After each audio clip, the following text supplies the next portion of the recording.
Good afternoon, Abbotsford residents. I'm Mr. Pelican. I've been receiving a lot of calls. Are I going to stand up for this flood, and what do I got to say? Today I was a little bit busy, but I got down here immediately for my residents and my flood victims, and I'm going to speak loud and I'm going to speak clearly. But first of all, I want to advocate and give you a little story on the Braun. The Hat Creek Ranch sold when Darren Braun said, "My dad will never sell. He'll die before he sells it." That's Mr. Friesen, Mr. Funk, and the quarterback Henry Braun sold it for $8.9 million. It's the First Nation. It's unceded territory. Braun and his family and people are going around, "I stuck it to the Native Indians." I think they should bring in a class action now and sue it. If 1BC sees this, they'll be going to lobby to get that land like they did in Richmond. So I would be advised that the First Nations got hook-scowled again by Henry Braun, and he's laughing. Today I want to speak to you about my floods. I told you I would be adamant about what George Ferguson taught me and everything. I would first of all ask Ross Siemens to resign immediately. After the 2021 flood, there are studies that are done, that are engineers and reports that are done by the city to make sure that this doesn't happen. I call on that crap in the city, Peter Speranese, Rob Isaac, to release all the engineer reports so I can have them to contractors. And why is Jake's Contracting only getting the work in Abbotsford to do this dike? So when you say that Carney and the provincial government need to step up to do this flood, let me elaborate and show you what Henry's son showed me. It's worth billions and billions of dollars in these gravel pits. If the federal government is going to do any work in here on these roads or this highway, they need to expropriate with their special powers them gravel pits that Henry has tied up. I can tell you for a fact, running for this mayor candidate, that he's even pushing Lafarge around the city and making it hard for him to do. What would I do as mayor? First of all, Ross's weak, pathetic story this morning in his press conference was shit, and that's what it needs to be called out. You could see him, he had no farmers there because they would have kicked him like Al Funk and Friesen did to Henry Brown and said, "I want out, Henry, you're in too much. We need to sell our assets." And as I speak off of that, you can see Polygon pulled its signs down from up at Ledgeview. You can see all the signs being collapsed everywhere because now Henry flushed himself out in the opening. So let me tell you what should be done under my mayorship and what would be done. It would be no cost to the federal government or the provincial government, and I would forbid that Carney comes in here and this belly aching by Ross and this crap with Brad Viss that's got to go to Sookman and say, "Sookman, please, the floods," and use sympathy. First of all, we need to help our farmers. Under my mayorship, with my neighbors, my wonderful neighbors, to the U.S., right across here in Blaine, my U.S. neighbors, I wouldn't have to tariff them for sending the water in here. No. I worked in developments, I told you, with Wall, Peter Wall, Intertech, Cressy, Mondial, Stuart Olson, the developers that I know quite well, guaranteed Mr. Pelican and Abbotsford residents and our farmers that this nuke sack garbage that Ross and Henry were was a scam, and a complete scam and a joke, okay? And you want a story, Vicky Hope should be writing, not Life magazine, that the Hat Creek Ranch sold to the First Nations, unceded territory. She didn't print it, she shut her mouth. She's gone quiet. What would I do? I would instruct all developers that have to load their dirt off of high-rises that you can tug your dirt here to Abbotsford for free. This is when you're digging. Instead of tugging it out to landfills and paying $600 to $700 a load, you'll tug it here and we'll build 2 channels in behind the farmers, building up to protect the nuke sack so it goes right to Barreltown and out. Free. Now them developers also do this when you go get a permit and you want 200 loads of dirt, they bring their cats in to level it and everything else. And this would be free, saving the federal government, the provincial government, and Abbotsford taxpayers, and protecting the farmers. And we had since 21 to do it.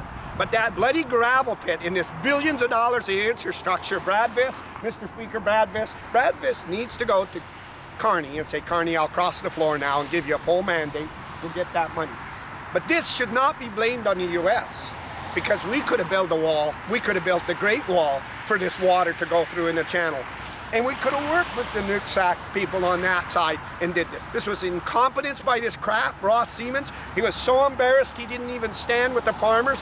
Well, I got somebody going out there and say, please, farmer, Mr. Farmer, please, Mr. Farmer, don't make me look bad. The farmers need to stand up and kick him right in the bloody ass and demand that he's gone and the scam and stop in Abbotsford and release all the engineers' reports. I hope Ross wasn't that stupid that he went and created them reports and now put himself in legal problems because they did that study, the city told me, and he was already aware of under that study that this was coming. You don't need the federal government to build this dam. You don't need that. The money that Ross stole for the $14 million for the building, the Abbotsford Police Building, what's a complete shit show for $81 million, just a garbage. I got a freaking chief driving a bloody $100,000 truck. Gangs. I shove him in this water with a bar of soap and say, go clean yourself off, get out of this town. Residents have stood up. We're sick of our MLAs, we're sick of our MPs, and we're sick of people scamming and making this money. When it's common sense that needs to stand up and say, look at to David Eby. Abbotsford residents got a good spokesman in Mr. Pelican. They're shit-kicking the Conservatives and shit-kicking everybody. Give the province, give Clean Light, who has their say over ag, and the developers will bring the dirt, and oh, look at this, we'll even wrap it in plastic so we protect it. You got concrete boulders and everything, and we'll build behind them, and we'll drench the dikes and everything. But this scam's got to take place, and I bet you Brad's working. Sook, can you get in Ottawa and work? This flood should have never took place when we had 2021. And this shit with Ross Siemens on the world stage is a bloody scam and a joke, because that shit could have been built for free. And I can't put it any other way but to say my farmers need to stand up and say, Ross, what were you doing?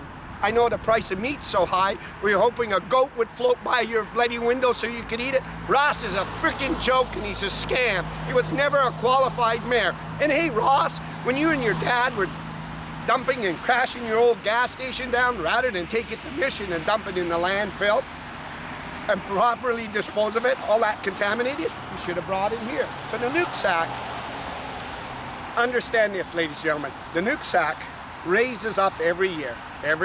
And under George Ferguson, he used to drench the dirt with Miller Contract and sell a sand out of there. Henry can't have them guys in. He's got to make it from them gravel pits.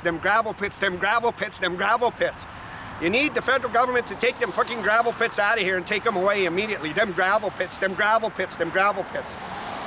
And he would drench them. Right now, you have all the culverts, which you've been driving around with the sludge up high. It's like parking your car on your water hose and trying. You got half pressure, you got everything. And we went and took millions of dollars out of Abbotsford taxpayers, put rocks on homeless, because that was going to help the Funka diverse, and that was going to get the homeless off of Gladys Avenue. I can tell you this, the police chief knew that I was coming today, and he knew strong, so he probably said to Ross, in my opinion, listen, you piece of shit, you go stand there with the fire department because you're going to get ripped apart now, and nobody's going to save you.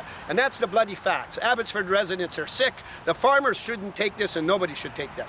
So it called on me to call my neighbor to the United States, the big boy down there, the big boss, and you know who he is, and say, we need to work with my farmers. And I'm sure the President of the United States would say, yes, Mr. Pelican, we're going to work with your farmers. We'll do our share, but we're sick and tired of taking the blame from your municipality and your government for this weak, pathetic shit. Donald Trump was a developer. He was a builder. He knows you get that dirt like I do out of Vancouver for free. And every developer would give it to me for free, and we test right immediately on site, and we would have built the protection. We would have built a Great Wall. But the first thing we got to do is make sure Ross Siemens gets no leverage, because his leverage is about getting that money for Henry Braun. And I got to tell you, we got to shit kick him, and we're going to shit kick him. I'm the official mayor of Abbotsford, and that is well documented that I will fight for my residents, and that is clear. But I tell you what, Colin Watts, you were a very smart police chief staying out of this political fight and not standing by this bloody coward. You guys are doing okay out here today in the flood. They're doing okay. I guess you're disciplining them, but I'm telling you what, this is sad about our farmers, and our farmers should not look any other way but to demand the city, Peter Speranese, and the failure, and say, Mr. Pelican's right. I want the geoseismic reports, I want the engineer reports, and I want all them bloody studies to be released immediately. And if I tell you, Ross, I give you some advice. I burn that shit, because if you had them studies done, like the city's supposed to, it shows that you already knew that was coming and you put them in harm's way. I'm live, Abbotsford residents, here in Abbotsford, British Columbia. Henry, First Nations want their money back.